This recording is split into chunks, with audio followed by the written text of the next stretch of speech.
The photograph shows a bride adjusting her veil while a young woman kneels beside her, fixing the hem of her dress. The image was taken in Beirut, November 1981. The woman kneeling wasn't a bridesmaid. She was the photographer. Her name was Maya Rothman. That was the first lie. She'd been in Lebanon for 7 months, building a business that didn't exist before she arrived and would vanish the moment she left. Every wedding she photographed brought her closer to families whose conversations could shift the balance of a war. Every portrait session was a performance she couldn't afford to break. This is the story of how a Mossad operative spent 8 months becoming someone else, and how that deception created a problem she never anticipated. Maya Rothman arrived in Beirut in April 1981 with a leather portfolio containing wedding photographs she hadn't taken. The couples in those images were Mossad operatives and their partners, photographed in Paris and Tel Aviv, then doctored to look like they'd been shot in Armenian churches across the Middle East. She was 28 years old. Her cover story placed her as a Lebanese Armenian photographer who'd studied at a technical school in Paris and was returning to establish her own studio.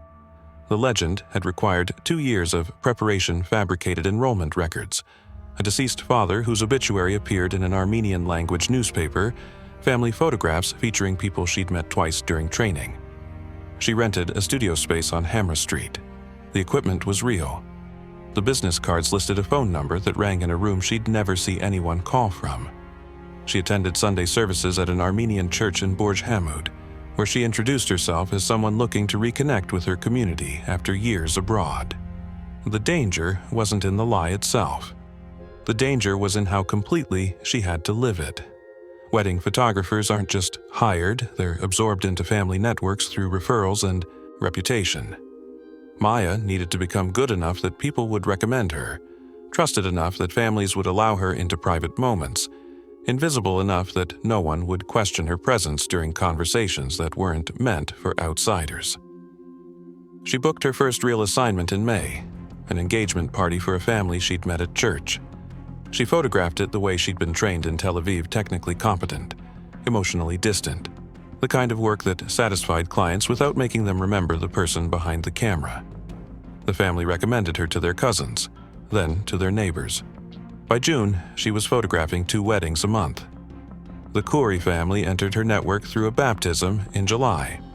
Eli Khoury ran an import business that moved goods through Beirut's port-legitimate cargo mixed with shipments that never appeared on manifests.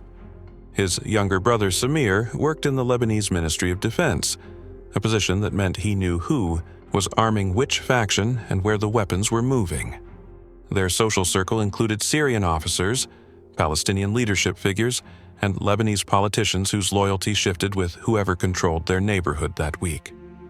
Maya photographed the baptism, then a family dinner, then a first communion for Eli's youngest son.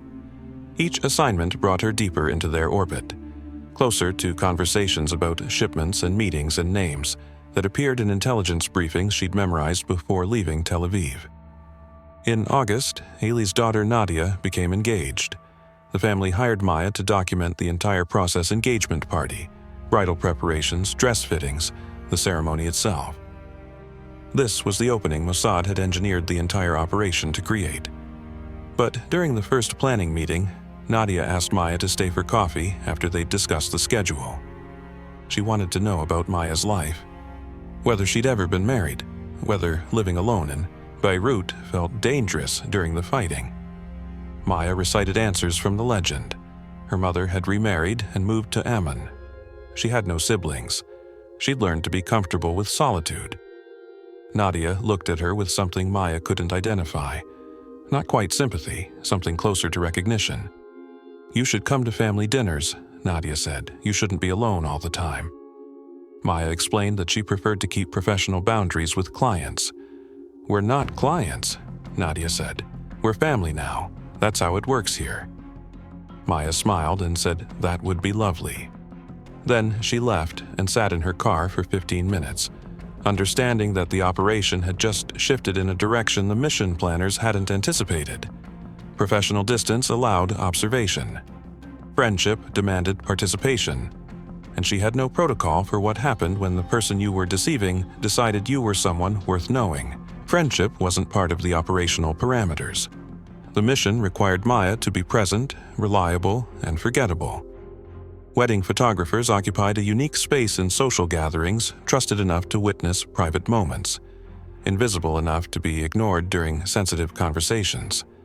That invisibility depended on maintaining professional distance. Nadia made that distance impossible. She invited Maya to family dinners twice a week. She introduced her to aunts who worked in government ministries and cousins who ran businesses along the Syrian border. She called Maya at the studio just to talk, sharing anxieties about the wedding, about whether it was obscene to celebrate anything while neighborhoods burned in the southern suburbs. Maya listened because listening was part of the cover. But somewhere in the third or fourth conversation, she realized she was offering advice that wasn't strategically calculated. She was responding to Nadia as a person, not as an access point. September, during a dress fitting, Nadia asked about Maya's family. It was a casual question, the kind friends ask without thinking. Maya recited the memorized backstory. Her father had died when she was 17. Her mother had remarried a businessman from Amman and moved there in 1978. She had no siblings. She visited Amman twice a year but didn't feel connected to her step-family. Nadia reached across the fitting room and squeezed Maya's hand. "That must be so lonely," she said, "not having anyone who's really yours." Maya agreed that it was. The lie came out smoothly, but later, in her studio, she realized the loneliness she'd described wasn't entirely fabricated. She'd been Maya Rothman for 5 months. The person she'd been before her actual name was in a file she wouldn't see again until extraction had started to feel like someone she'd known a long time ago. The wedding was scheduled for November 14th. The guest list included a Syrian colonel named Fawzi Hamdan, who coordinated weapons transfers between Damascus and various Lebanese factions. Mossad wanted photographs of Hamdan with specific individuals, meetings that could be used for blackmail or exposed to fracture alliances. The wedding would provide cover for surveillance that would be impossible to conduct any other way. But in October, Nadia asked Maya to spend the night before the wedding at the family house, to be there when she got dressed in the morning, to capture the private moments before the ceremony began. Maya understood what this request meant. It meant Nadia thought of her as more than the photographer. It meant the professional boundary she'd tried to maintain had already collapsed. It also meant she couldn't return to her studio to process and transmit the intelligence she'd be gathering. The modified film canisters she used required specific chemicals and a darkroom setup that didn't exist anywhere except her workspace. Staying overnight would create a gap in the intelligence pipeline. She accepted the invitation anyway. Refusing would have contradicted the friendship Nadia believed they had. On November 10th, 4 days before the wedding, Maya was at the reception venue photographing table arrangements when she overheard Ely on the phone. The conversation was brief, mostly confirmations about final guest counts and seating arrangements. Then Ely said, "Yes, I understand. Tell the colonel we'll miss him. Perhaps the next celebration." Maya kept photographing centerpieces. Her hands didn't shake, but her mind was already calculating what that sentence meant. She confirmed it 2 hours later when she asked Nadia if the guest count had changed. "Uncle Fawzi can't come anymore," Nadia said. "Something came up in Damascus. He sent his regrets. Uncle Fawzi, Colonel Hamdan, the entire operational justification." Maya transmitted the update to her handler that evening through a dead drop exchange in a bookstore near the American University. His response came back within 6 hours, encoded in a newspaper classified ad, continue, document all attendees, secondary targets sufficient. She sat in her studio and tried to understand what sufficient meant when weighed against the risk she was taking. The daily possibility of exposure, the permanent psychological cost of becoming someone else, the operational burn that would happen when she eventually extracted and left a trail of questions behind her. She thought about initiating abort protocols, about claiming a family emergency in Amman, about disappearing the way field operatives are trained to disappear when missions become untenable. Instead, she called Nadia and confirmed she'd be there Thursday night. And she told herself it was because Mossad had ordered her to continue. What Maya didn't know, what her handlers hadn't told her because field operatives function better with incomplete information, was that the mission parameters had changed 2 months earlier. In September, Mossad Signals Intelligence had intercepted communications suggesting that Samir Khoury, Eli's brother in the Defense Ministry, was facilitating meetings between Hezbollah operatives and Palestinian factions. Not just bureaucratic coordination, active logistical support. The wedding had stopped being about Colonel Hamdan in early October. It had become about documenting Samir's network, about identifying which Lebanese officials were enabling Iranian-backed operations while officially maintaining neutrality. Maya was kept on her original target brief because field operatives who believed they're working secondary objectives behave differently. They take fewer risks, they hesitate. Mossad needed her to believe Hamdan mattered, so she'd remain embedded even after he canceled. They needed her friendship with Nadia to continue deepening, so she'd have access to family conversations that wouldn't happen in front of a photographer who was just a photographer. They needed her to not know she was the primary intelligence asset, not just the photographer documenting it. On November 12th, 2 days before the wedding, Maya was processing film in her darkroom when she noticed something in a photograph she'd taken at a family dinner the previous week. Samir in the background, speaking with a man whose face she recognized from a briefing memorized months ago. Imad Najjar, a Hezbollah courier connected to weapons smuggling and the kidnapping of a French diplomat. She'd photographed them without realizing who Najjar was at the time. She'd been focused on capturing candid moments for the family album. The intelligence value had been accidental. She stared at the photograph and understood two things simultaneously. First, Samir's connections went deeper than anyone had assessed. This wasn't bureaucratic facilitation. This was active operational collaboration. Second, she'd been gathering intelligence she didn't know she was supposed to gather, which meant her handlers had sent her into this operation with an incomplete picture, which meant they expected her to be compromised and wanted to see what she'd learned before that happened. She transmitted the photograph that night. No response came back. Maya sat in her studio and tried to calculate whether she was still running the operation or whether the operation was running her, whether her handlers were protecting her or positioning her as an acceptable loss.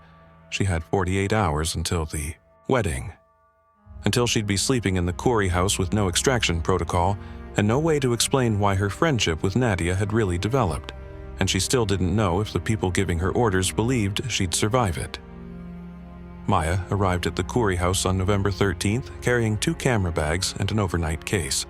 The house was already full, Nadia's aunts cooking in the kitchen, cousins occupying every chair in the living room, children running through hallways. The chaos had the texture of genuine celebration, which made Maya's presence feel like a violation she couldn't name. Nadia met her at the door and pulled her upstairs immediately. The wedding dress hung on the closet door in her bedroom. Nadia's hands were shaking when she touched the fabric. "I keep thinking something will go wrong," she said. Maya began unpacking lighting equipment. She'd photographed Nadia getting dressed in the morning, the moments that would later appear in the album with captions about joy and anticipation. She said the things people say to anxious brides. "Everything will be beautiful. Tomorrow you'll wonder why you worried at all." Nadia sat on the edge of the bed and looked at her directly. "Do you think I should marry him?" Maya's hand stopped moving. This wasn't a question that had an operational answer. She could redirect. "I'll make a joke." Remind Nadia that it was too late for second thoughts. Instead, she asked, "Why are you asking me? Because everyone else has already decided what I should do. My parents say it's a good match. His family has money and connections. My friends say I'm lucky he chose me." Nadia's voice was quiet. "You're the only person who just listens without having an agenda." Maya wanted to leave the room. She wanted to be the photographer again, the professional observer who documented other people's lives without participating in them. But she'd already crossed that boundary weeks ago when she'd started answering Nadia's late-night phone calls, when she'd given advice about flower arrangements that wasn't strategically calculated. "Do you love him?" Maya asked. "I don't know." Nadia pulled at a thread on the bedspread. "I think I do, but the war makes everything feel uncertain, and marrying him means security for my family. His family's business is stable. They have ways of getting things when nobody else can." Love feels like something you need when you're not worried about survival. Maya recognized the calculation in that statement. She'd made similar assessments every day for 5 months, weighing which risks were acceptable, which relationships could be leveraged, which parts of herself could be sacrificed for strategic objectives. She sat down next to Nadia. Security matters, but you're allowed to want more than just survival. Nadia looked at her. Did you ever have that? More than survival? The question hung between them. Maya thought about the truth that she'd never had a relationship that wasn't temporary by design, that every connection she'd formed had an expiration date built into it, that she'd become so good at being other people that she couldn't remember what wanting something for herself felt like. No, Maya said. I never did. It was the most honest thing she'd said in months. The ceremony took place at St. Gregory the Illuminator Church in Ashrafia. Maya photographed Nadia getting dressed, captured the procession, documented the formal portraits. She moved through the day the way she'd been trained, technically competent, emotionally detached, present but not intrusive. During the reception, she worked the room systematically. She photographed table groupings, candid conversations, the moments between formal events that would later be selected for the album. Every frame was composed to look spontaneous while actually being calculated. Then she saw Samir Khoury standing near the bar, speaking with Imad Najjar. The conversation looked casual. 2 men who knew each other exchanging pleasantries at a family wedding. But Maya had studied Najjar's operational patterns in briefings. He didn't make social appearances. When he attended events, it was because intelligence was being exchanged or operations were being coordinated. She moved closer, adjusting her position to capture them in frame. She took 3 photographs before they separated.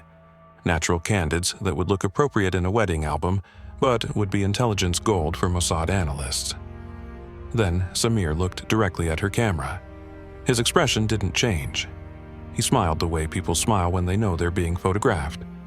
But something in his eyes was different. Calculating. Assessing. Maya lowered the camera and moved toward a different group of guests. Her heart rate had accelerated. She forced her breathing to remain steady. 20 minutes later, Eli Khoury approached her while she was photographing the cake cutting. He was drunk enough to be expansive, but sober enough to be precise with his words. "The photographs are beautiful," he said. "Nadia showed me some of the ones from this morning. I'm glad she's happy with them. She's very attached to you, you know." Eli smiled. "She says you're like the sister she never had." Maya kept her camera raised, pretending to adjust settings. "She's easy to care about. That's good. Family is everything." Eli paused. "My brother Samir mentioned something earlier. He said you photographed him during a private conversation, not the formal portraits. Something candid." Maya's mind ran through response options. Apologize? Explain it was unintentional. Offered to delete the images. "I photograph everything," she said. "That's what you hired me for. Candid moments throughout the day of course." Eli's tone didn't change. "But Samir is a private person. He doesn't like being in pictures he didn't pose for. Government work makes him cautious about documentation." "I understand. I'll make sure those photographs aren't included in the album." Eli nodded slowly. "That's good. Because it would be unfortunate if someone thought you were interested in photographing more than just the wedding." He touched her shoulder briefly, a gesture that could have been friendly or threatening depending on how you interpreted it, and walked away. Maya continued photographing the reception. Her hands were steady. Her expression remained pleasant. But she was calculating extraction timelines and assessing which routes out of Beirut would be viable if she needed to leave tonight. At midnight, when the reception was ending, Nadia found Maya packing her equipment. "You're staying tonight, right?" Nadia asked. "We're all going back to the house. Everyone's staying over." Maya had planned to leave, to return to her studio and process the film immediately. To assess whether Eli's warning meant she'd been compromised or if he was just being protective of his brother. But refusing now would contradict everything she'd built over the past months. It would transform her from trusted friend to suspicious outsider in a single decision. "Of course I'm staying," Maya said. Nadia hugged her. "I'm so glad you were here today." I don't know how I would have gotten through it without you." Maya returned the embrace and understood she'd just made the wrong choice for the right reasons. She was staying because the mission required maintaining her cover, but she was also staying because leaving felt like betrayal. She couldn't identify which motivation was real anymore, and that confusion was the most dangerous thing that had happened all day.